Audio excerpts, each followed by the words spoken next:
Good evening. It is Wednesday, June 3rd, and you are looking at a live view of Falcon 9 as it awaits its 9:25 p.m. Eastern Time launch from Cape Canaveral Space Launch Complex 40 in Florida. Hello from SpaceX headquarters in Hawthorne, California.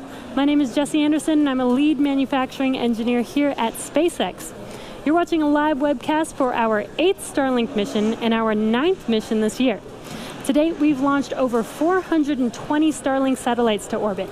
As a reminder, Starlink is a constellation of satellites that can provide high-speed, low-latency internet all over the globe, particularly in remote or rural areas where connectivity is limited or completely unavailable.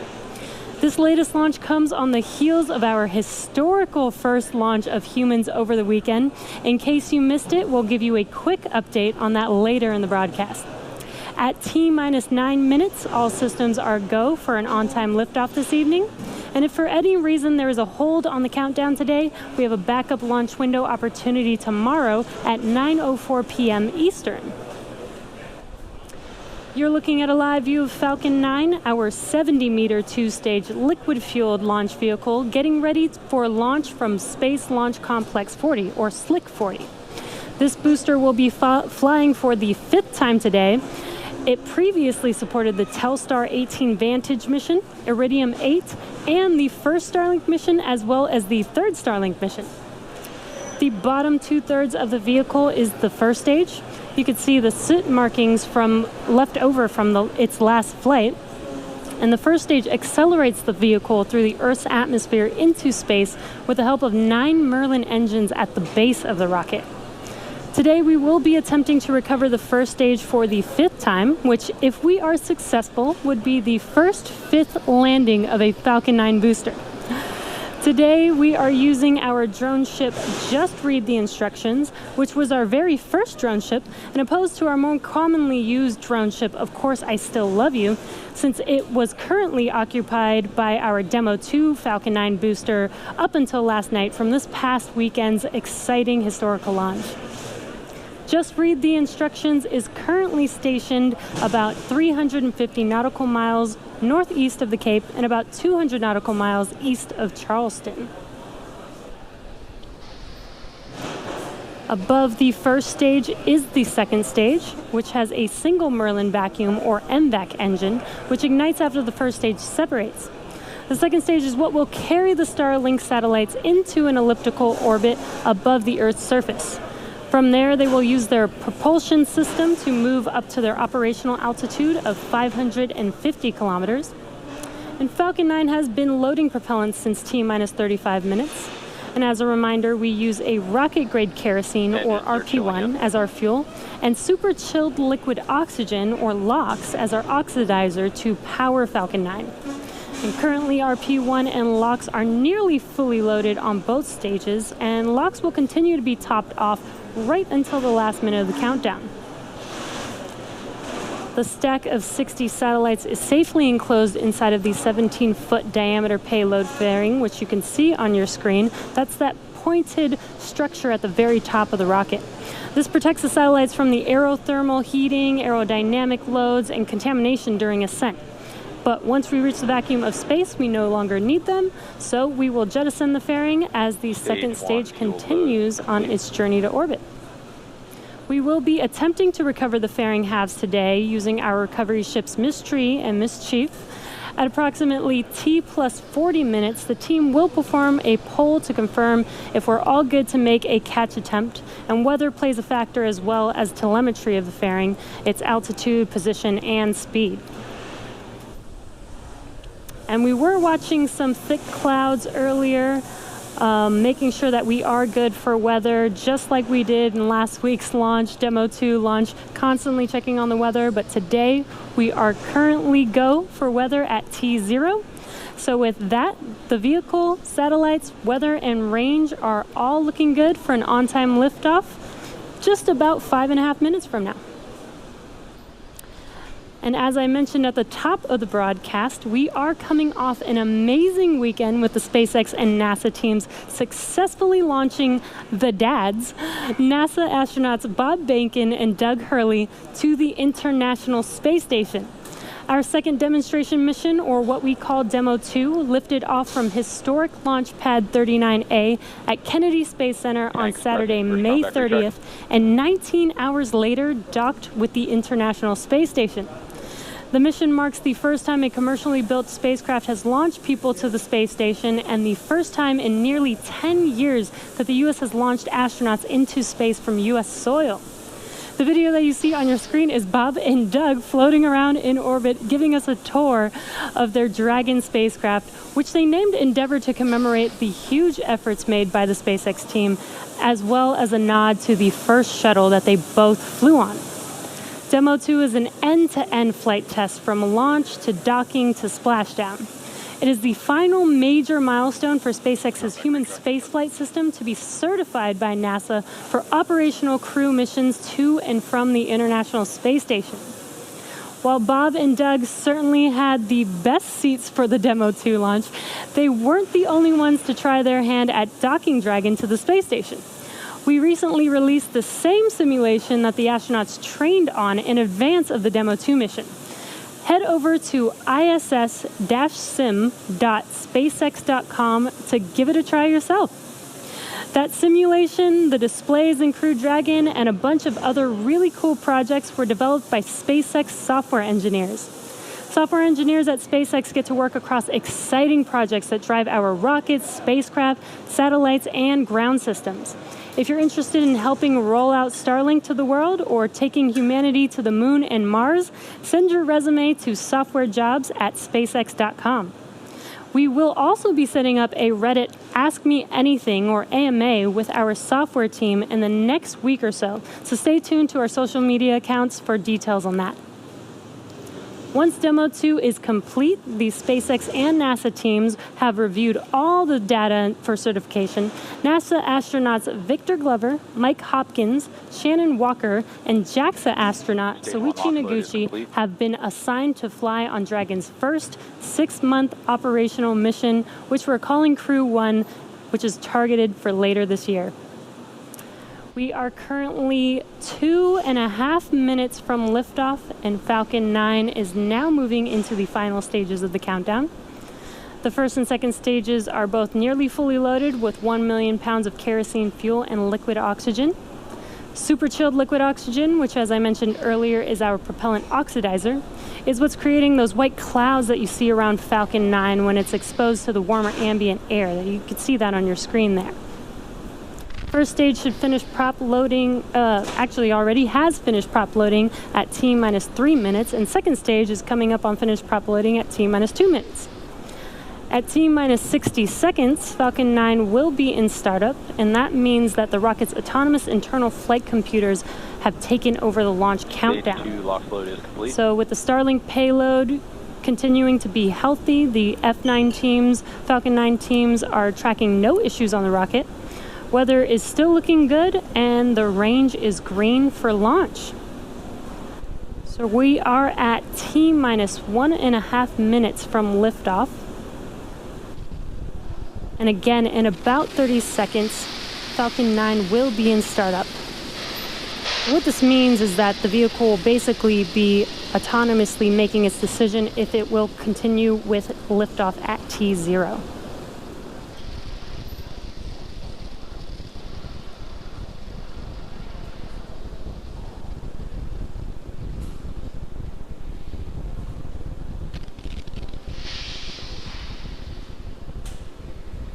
Falcon 9 is in startup.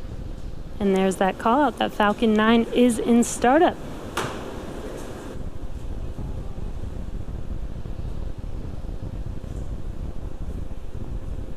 Go for launch. And at T-45 seconds, there was that call out for go for launch. Again, that was the Falcon 9 rocket making that decision autonomously.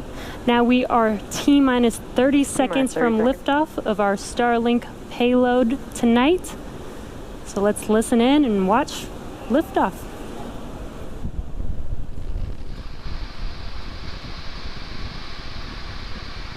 T-minus 15 seconds. 10, 9, 8, 7, 6, 5, 4, 3, 2, 1, 0. Ignition. Liftoff!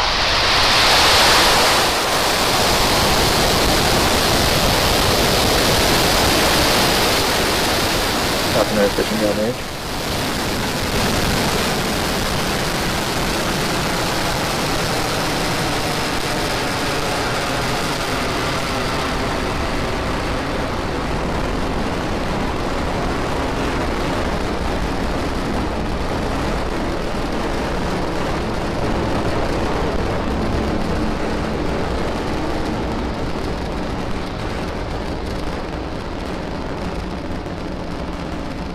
We are T plus 40 seconds into flight, and Falcon 9 has successfully lifted off from Pad 40 at Cape Canaveral Air Force Station, carrying our Starlink payload to its targeted drop-off orbit.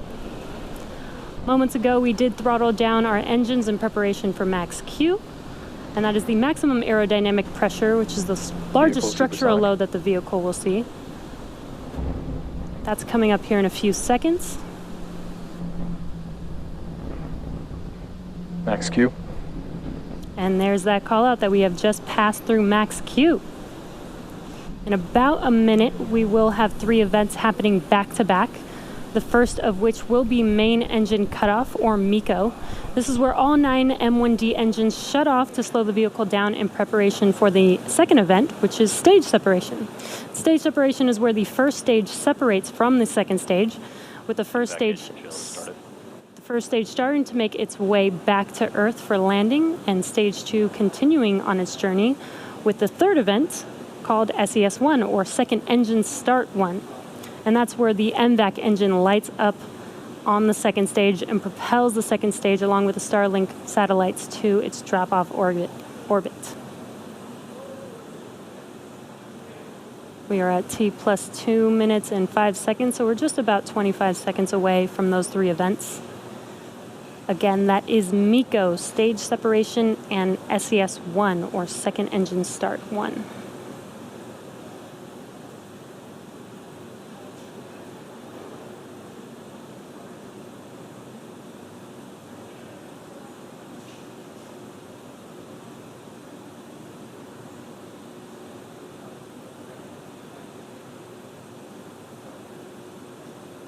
MECO.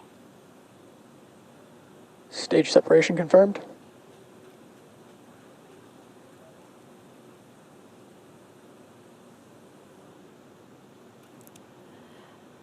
And there you can see on your screen, on the left screen, we had main engine cutoff and stage separation. On your right screen is the second stage MVAC engine lighting up, glowing bright red there. And it is a bit dark on the East Coast, but you can see on your left screen that first stage, those grid fins are deploying.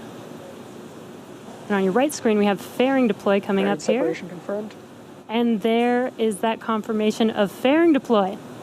Now let's see if those fairing halves can be recovered by our recovery ships, Mystery and Mischief today. Again, we won't have that live. That will happen around T plus 40 minutes, so check in with our social media accounts for updates on those fairing halves.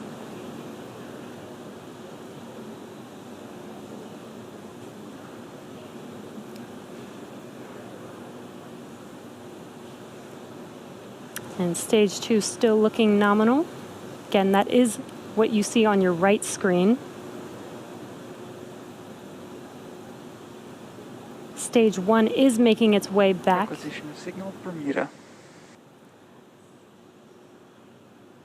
And as the first stage makes its way back to Earth, it will perform 2 burns, the first of which will be the entry burn, and that is where 3 of the 9 M1D engines reignite, and this helps slow the vehicle down as it re-enters back into the upper part of the Earth's atmosphere.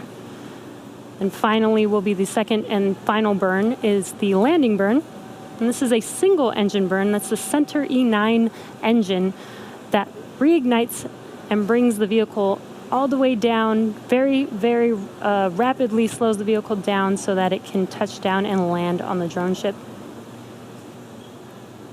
Again, we are attempting to land the first stage today on just read the instructions. as our Of Course I Still Love You drone ship was occupied with our Demo 2 vehicle from over the weekend Vehicles up on until nominal last night. trajectory.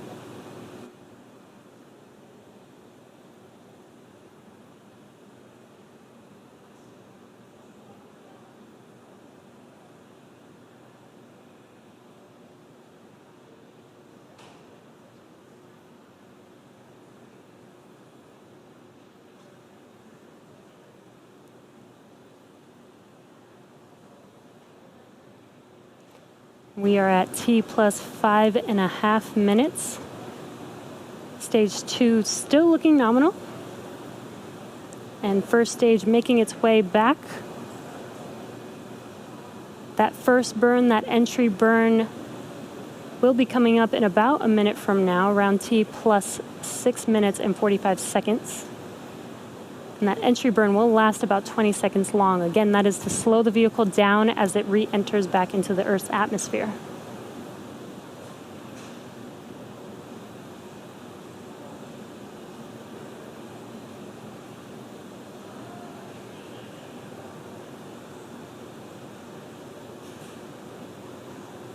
Stage 2 on your right screen, still on a nominal trajectory. And on your left screen, it is a little bit dark. It is nighttime on the East Coast, but we should see that screen light up with that entry burn, those 3 engines reigniting.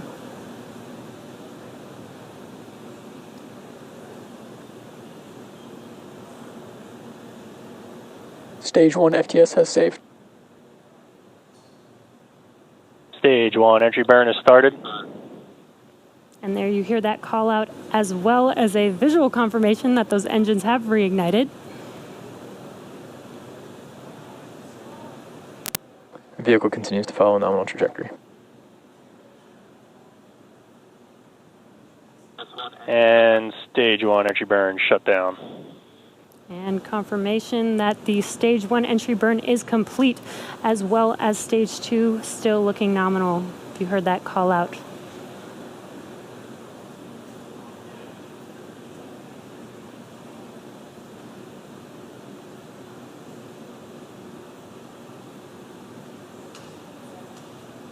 Coming up next is the landing burn around T plus 8.5 minutes, around 8 minutes and 24 seconds. Looks like we lost that live view of the first stage coming down, but that is expected. So hopefully we can get that live view back. Right now, Stage 1 is transonic. Right now, what you're seeing on your left screen is the drone ship Just Read the Instructions.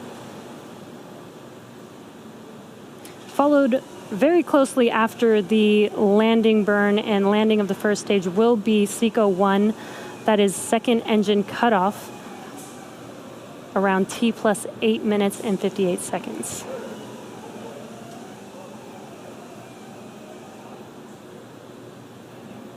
Stage 1 landing burn has started. Terminal guidance.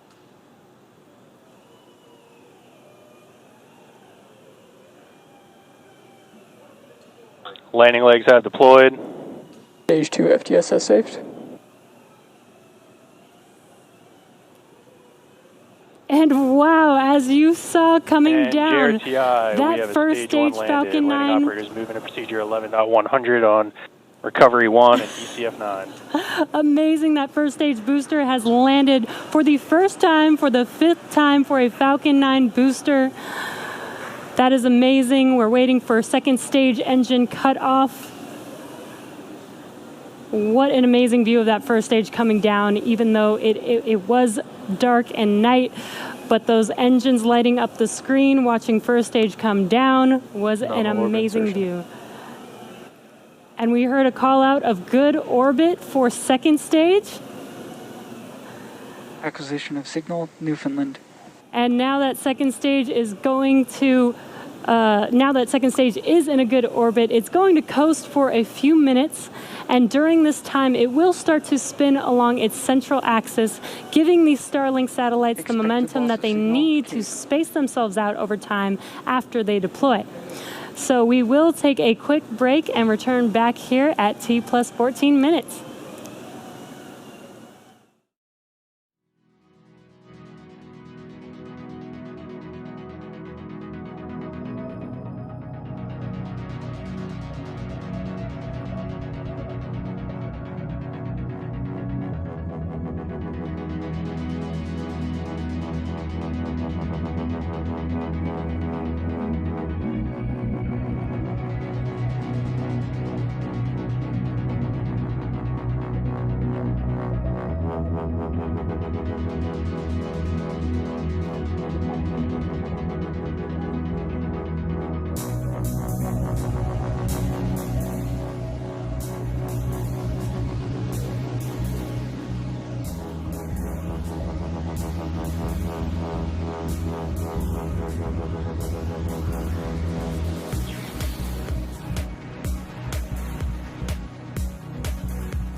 Welcome back to the webcast for Starlink. So far we had an on-time liftoff tonight. Stage 1 successfully separated from Stage 2 and made its way back to land on our drone ship. Just read the instructions, which was the first time a booster has landed for a 5th time in SpaceX history. So very exciting. Stage 2 is still nominal. And now we are coming up on deployment of the Starlink satellite shortly here in about 40 seconds or so. And we firmly believe in the importance of a natural night sky for all of us to enjoy, which is why we have been working with leading astronomers around the world to better understand the specifics of their observations and engineering changes we can make to reduce satellite brightness. One measure we're taking to accomplish this is by adding a deployable visor to the satellite to block sunlight from hitting the brightest parts of the spacecraft. Now let's listen into that call out for payload deploy.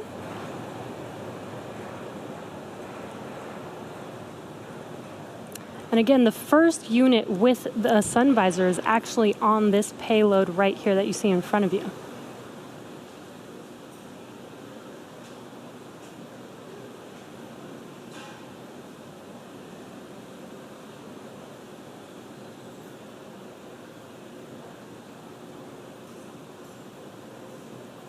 Payload deploy confirmed. And there is that confirmation. We got a live view as it was deploying from the vehicle. Those Starlink satellites are making their way, separating from second stage right in front of you right now. Shortly, they will deploy their solar array, and over the next few days and weeks, they will distance themselves from each other and use their onboard ion thrusters to make their way to their operational orbit. And also, just to note, tomorrow is June 4th. That was actually the anniversary of our first Falcon flight. 10-year anniversary of our first flight, so very exciting time. First Falcon 9 flight, so very, very exciting times. And that brings our webcast to a close. Follow our website and social media platforms for updates on our next missions and milestones. And as the work goes on to build a better, more exciting future, please stay safe, stay healthy, and we'll see you at the next launch.